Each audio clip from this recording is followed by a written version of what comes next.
మహాలక్ష్మి బ్యానర్లో మొదలుపెట్టినటువంటి చిత్రమే గొప్పగా మొదటి చిత్రమే గొప్ప విజయం సాధించిన తర్వాత మరో విడత ఇది రెండవ చిత్రంగా శంకరన్న నిర్మించడం అనేది ఇవాళ మాకందరికీ కూడా చాలా గర్వకారణంగా ఉంది.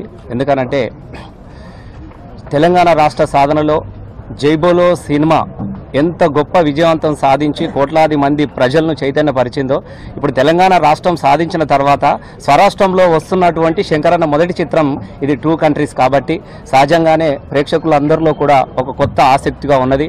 ఎన్నో సామాజిక పరమైనటువంటి విప్లవాత్మకమైనటువంటి సినిమాలు తీసినటువంటి శంకరన్న మొట్టమొదటిసారిగా సునీల్ను అంటే ఒక కామెడీ హీరోని పెట్టి 2 కంట్రీస్ పేరిట 2 హృదయాల స్పందనలాగే 2 దేశాలలో జరిగినటువంటి హృదయ ప్రతిస్పందనను ఒక కుటుంబ చిత్రంగా ఒక హాస్యరత చిత్రంగా నిర్మించడం అనేది ఇది శంకరన్నకు చాలామంది సవాల్గానే భావించుకొని ఒక కొత్త ఆసక్తికి ప్రేక్షకుల్లో తెరలేసింది.